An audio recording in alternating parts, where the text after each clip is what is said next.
Anyways, this ended up in my feed, and so I figured I'd riff on this just for a second here because it's kind of along the lines of the topic I want to talk about here. She says, "I'm convinced the lack of masculine men is why our society is falling apart. It's important to remember what manhood is." Oh, please, Ada, tell us what manhood is. "We need strong men who will one day become strong fathers and create strong families that will raise great people who will make our society better." Okay. The woke mind virus has been working hard to destroy this, though. Think about this. Think about it. There's no easier target than effeminate, fat, docile, brainwashed, and weak men. That's how the bad actors want us to be. Also, as a woman, okay, usually whenever I hear that, as a woman, I stop reading right there. Okay, because what that means is I'm going to speak for all women. Let me tell you one thing.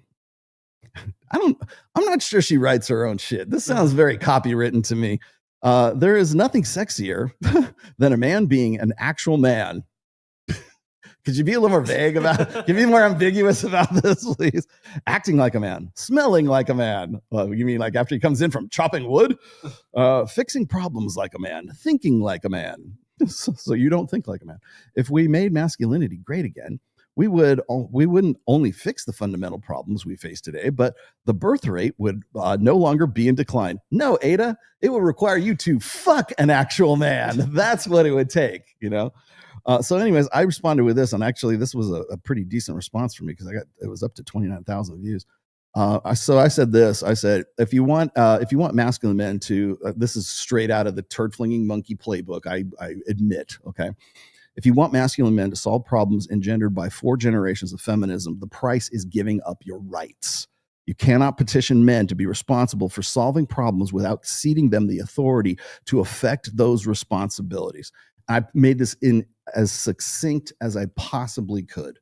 I made this as idiot proof as I possibly could. I didn't even use 280 characters, right? As best I can. And I will tell you, and of course, there's no response from Ada. There's a lot of other women lost their shit, right?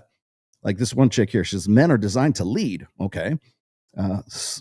Whoever this broad is right here, are designed to lead. Designed. Oh, okay.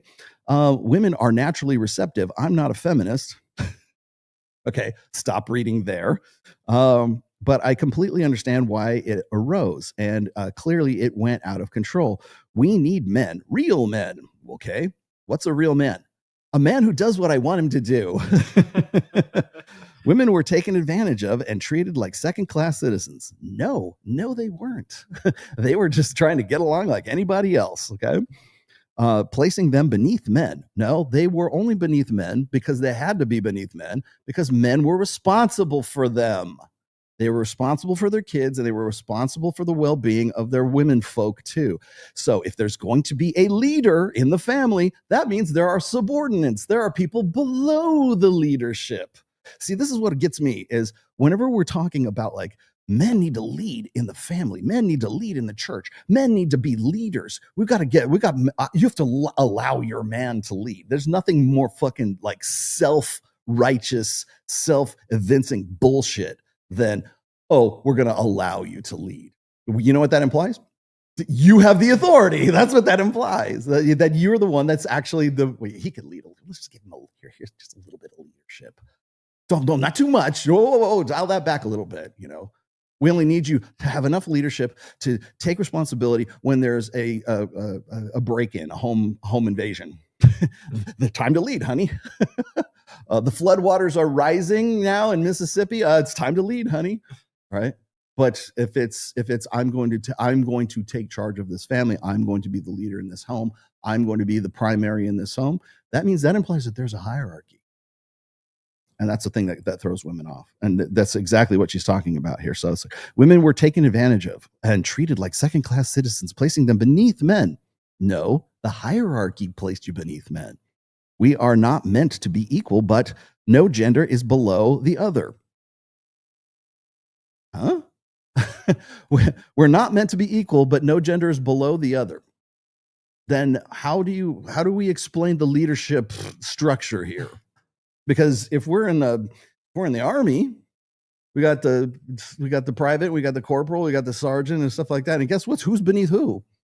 And it works out pretty well because everybody knows their role and everybody knows their responsibilities and everybody knows what their authority level is and who has authority over them.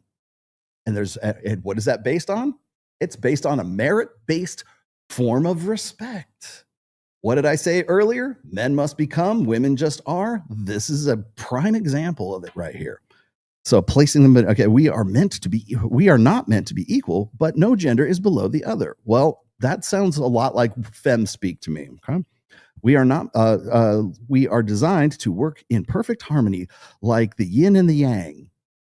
That's some communitarian shit right there. We can have men lead and respect women simultaneously. That, of course, then I go mouthing off. Respect is a gendered concept. Men base respect on merit. Respectability literally forms men's status hierarchies based on their performance. Put this out here. Women's respect is common and unmerited. Everyone deserves respect. Conflicts with the earned respect model. Women can't look up to a man who is her equal. So I'm going to show you, we're going to also jump into another video here later on where I'm going to, people asked me to do this, so I conceded.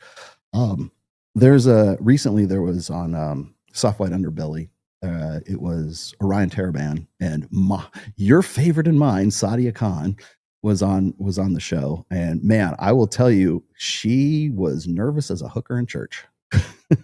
I meshe was a machine gun with her words. I almost want to say she was on Vyvanse too. But I think her responses and her sort of body language and her like inability to let Orion, get in any words edgewise leads me to believe that she has imposter syndrome. But again, I digress. So then I love this. I don't believe in equality. I clearly stated it above. Yeah, well, no, you didn't clearly state it above because what you also said is no gender is below the other. No, there would have to be. If there is a leadership structure, if there is any way you want men to lead, then they must have the authority to lead. They must be able to affect all of that responsibility that you say will save the world. So if that's the case, you've got to give up your rights. You've got to give up this it doesn't have to be your rights. This entitlement, this idea that men are inherently untrustworthy, that men cannot be trusted with authority. Until you can do that, until you can fundamentally change that in your head, you're fucked. No matter what you say, it's really not gonna make that much difference because you won't give up that. You won't trust that guy well enough for him to lead you in the first place.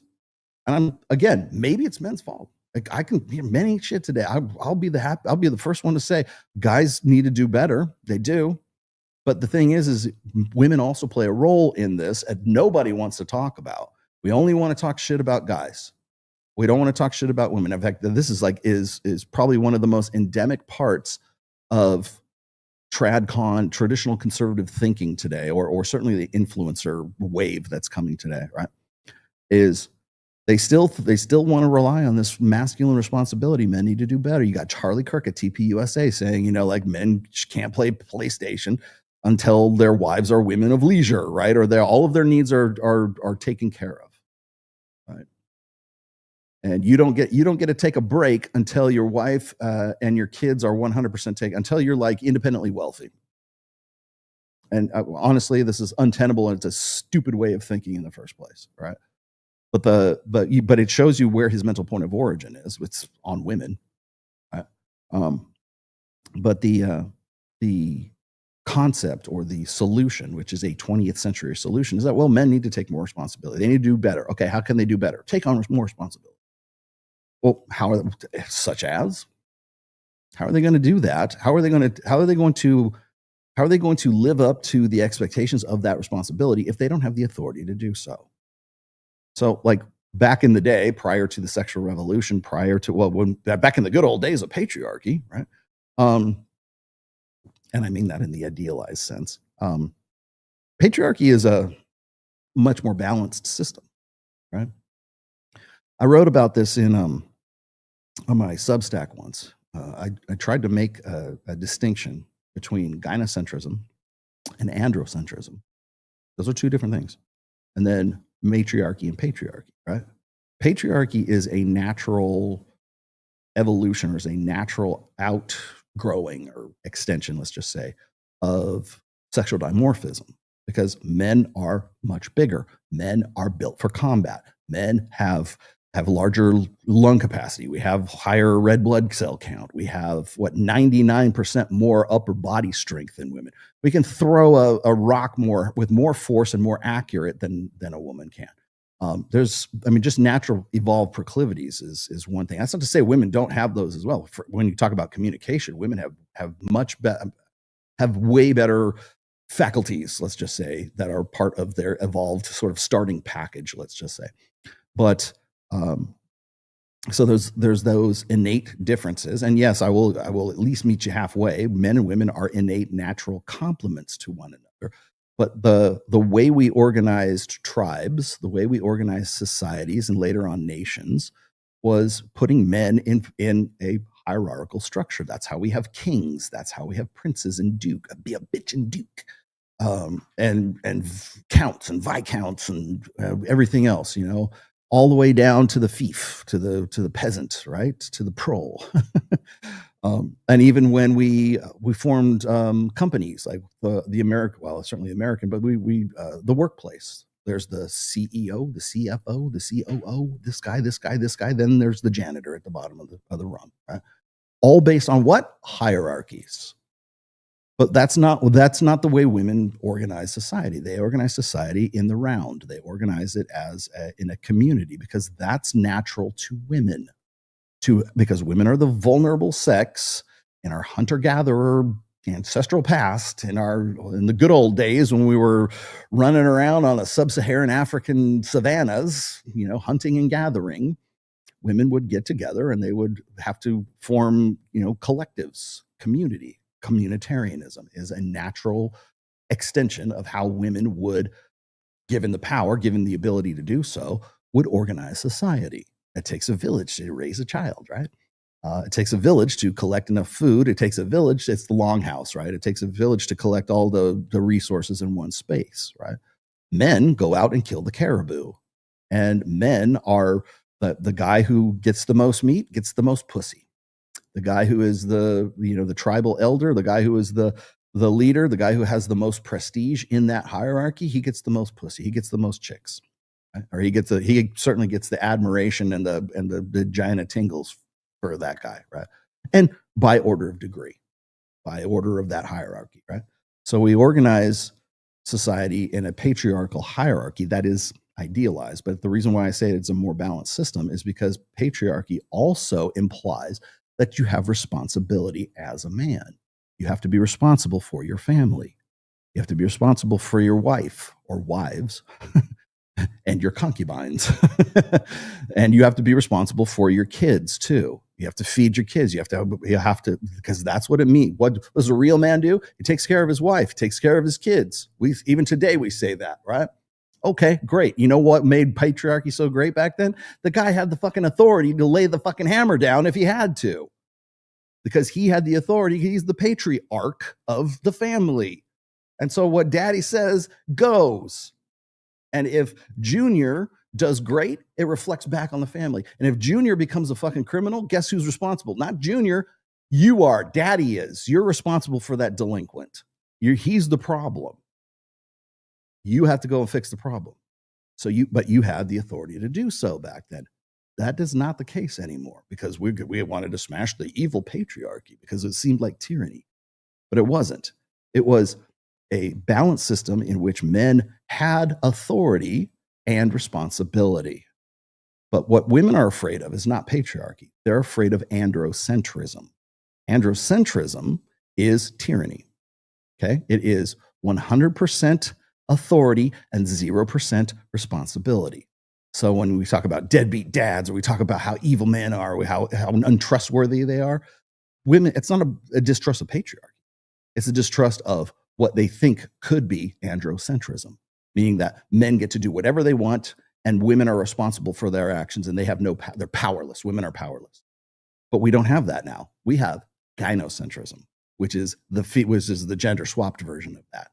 Women have 100% authority and 0% fucking responsibility.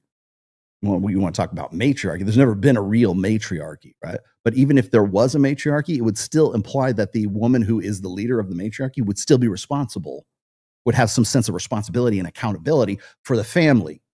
If there's a matriarch, she's got to be responsible and for the well-being of that family. So very motherly, right? Very nurturing, very supportive, right?